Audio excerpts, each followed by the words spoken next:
Hello everyone, from this side Adarsh Kumar. Indian coast guard के द्वारा coast guard यांत्रिक के पोस्ट के लिए, नाविक के पोस्ट के लिए भर्ती निकाली गई है। ये 2025 का नोटिफिकेशन है। इंडियन कोस्ट गार्ड के द्वारा ये नोटिफिकेशन रिलीज की गई है।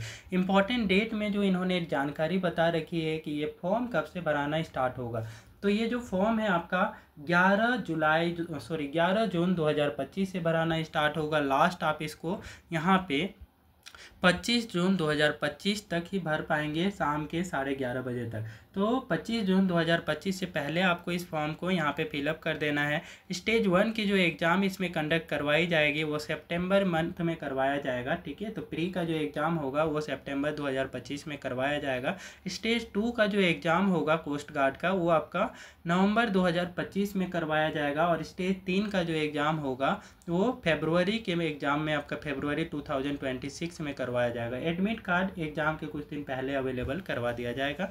ये जानकारी इन्होंने यहाँ पे बता रखी है। एप्लीकेशन फ़ी में इन्होंने जो जानकारी बताई है कि कितना फ़ी लगने वाला है जनरल कैटेगरी के स्टूडेंट को, अदर बैकवर्ड क्लास वाले को और इकोनॉमिकली वीकर सेक्शन के कैटेगरी के स्टूडेंट को। तो इनके लिए जो आपका फ़ी रखा हुआ है 300 रुपये रखा हुआ है, जनरल, ओबीसी और इकोनॉमिकली वीकर सेक्शन के कैटेगरी के स्टूडेंट को। वही शेड्यूल कास्ट और शेड्यूल ट्राइब्स के कोई भी कैंडिडेट इस फॉर्म को अप्लाई करते हैं तो उनको इस फॉर्म को अप्लाई करने के लिए कोई पेमेंट नहीं करना होगा, ठीक है। और एग्जामिनेशन फ़ी जो है आप डेबिट कार्ड के थ्रू पेमेंट कर सकते हैं, क्रेडिट कार्ड के थ्रू पेमेंट कर सकते हैं, नेट बैंकिंग के थ्रू भी कर पाएंगे। और फ़ी का मोड, नेट बैंकिंग मोड, ये सारे मोड के थ्रू आप यहाँ पे पेमेंट कर पाएंगे। आगे की जानकारी में इंडियन कोस्ट गार्ड की जो एज लिमिट है उसके बारे में बता रखा है कि एज लिमिट मैक्सिमम कितनी होनी चाहिए, मिनिमम कितनी होनी चाहिए। इसको समझने से पहले एक बार वीडियो को लाइक कर दें, चैनल को सब्सक्राइब कर लें, सो दैट इस टाइप के गवर्नमेंट जॉब से रिलेटेड नोटिफिकेशन सबसे पहले आपको प्राप्त हो। मिनिमम एज जो इन्होंने रखा हुआ है वो 18 वर्ष रखा हुआ है और वही आपका मैक्सिमम एज जो है 22 वर्ष रखा हुआ है।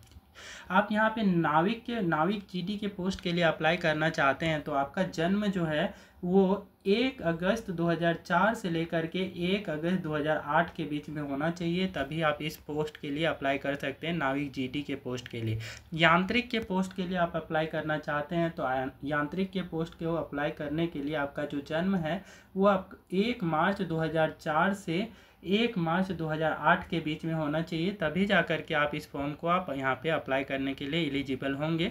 नाविक डीबी के पोस्ट की बात करें तो इसको अप्लाई करने के लिए जो उम्र की सीमा रखी गई है वो 1 अगस्त 2004 से जन्म होना चाहिए से लेकर के 1 अगस्त 2008 के बीच का जन्म होना चाहिए, तभी जा कर के आप नाविक डीबी के पोस्ट के लिए यहाँ पे अप्लाई करने के लिए एलिजिबल होंगे। अब कोस्ट गार्ड की जो टोटल नंबर ऑफ सीट जो वैकेंसीज निकाली गई हैं वो 630 इस बार निकाली गई हैं। और नाविक जनरल ड्यूटी के लिए ये पोस्ट जो है टोटल 520 पोस्ट है। तो जो कि इसके लिए जो क्वालिफ़िकेशन मांगा गया है वो 10+2 मांगा गया है। 10+2 इंटरमीडिएट आपने कर रखा है, ठीक है, इंडिया के किसी भी रिकॉग्नाइज बोर्ड से। और फिजिक्स मैथमेटिक्स आपका सब्जेक्ट होना चाहिए 10+2 में, तब जा कर के आप इसको फॉर्म को अप्लाई करने के लिए एलिजिबल होंगे। और यांत्रिक के पोस्ट में टोटल नंबर ऑफ पोस्ट जो है 60 है। और इसके लिए जो क्वालिफ़िकेशन मांगा गया है 10th मांगा गया है विथ इंजीनियरिंग, 10th किया है और साथ में आपने इंजीनियरिंग डिप्लोमा में कर रखा है, इलेक्ट्रिकल से, मैकेनिकल से, इलेक्ट्रॉनिक्स से और टेलीकम्युनिकेशन से, इनमें से किसी भी ब्रांच से आपने डिप्लोमा कर रखा है 10th के साथ में, तो आप इस फॉर्म को फिलअप करने के लिए एलिजिबल होंगे। नाविक डोमेस्टिक ब्रांच की बात करें तो नाविक डोमेस्टिक ब्रांच का जो पोस्ट है इसके लिए जो टोटल नंबर ऑफ सीट है वो 50 है। तो 50 पोस्ट के लिए वैकेंसी है। और इसमें जो क्वालिफ़िकेशन इनके द्वारा जो मांगा गया है वो क्लास 10th पास होना चाहिए, साथ ही डिप्लोमा इंजीनियरिंग का होना चाहिए, वो इलेक्ट्रिकल ब्रांच से होना चाहिए या फिर मैकेनिकल ब्रांच से या फिर इलेक्ट्रॉनिक ब्रांच से या फिर टेली कम्युनिकेशन के ब्रांच से आपने डिप्लोमा इंजीनियरिंग कर रखा है, तब जा कर के इस फॉर्म को आप अप्लाई कर सकते हैं। आगे की डिटेल में इन्होंने बताया है कि ये जो पोस्ट हैं वो कौन से कैटेगरी के लिए कितनी सीट रिजर्व है। तो पोस्ट का आपका जो नाविक जीडी का जो पोस्ट है, नाविक जीडी के पोस्ट के लिए जो जनरल कैटेगरी के स्टूडेंट के लिए है वो नंबर ऑफ सीट 99 है। इकोनॉमिकली वीकर सेक्शन के लिए जो रिजर्व सीट है वो 25 है, अदर बैकवर्ड क्लास के लिए 65 है, एससी के लिए 46 है, एसटी के लिए 25 है। टोटल नंबर ऑफ सीट 260 है। नाविक जीडी का आपका 2026 का ये जो नोटिफिकेशन है उसमें total number of general category के लिए जो पोस्ट है वो 104 है, इकोनॉमिकली वीकर सेक्शन के लिए 26 है, अदर बैकवर्ड क्लास के लिए 71 है, एससी के लिए 40 है, एसटी के लिए 19 है और टोटल नंबर ऑफ सीट इसमें भी 260 है। यांत्रिक मैकेनिकल के पोस्ट के लिए जो जनरल कैटेगरी की सीट है वो 11 है, इकोनॉमिकली वीकर सेक्शन की सीट 4 है, अदर बैकवर्ड क्लास की 9 है, एससी की 6 है और एसटी के लिए यहाँ पे कोई रिजर्वेशन इस पोस्ट के लिए नहीं है।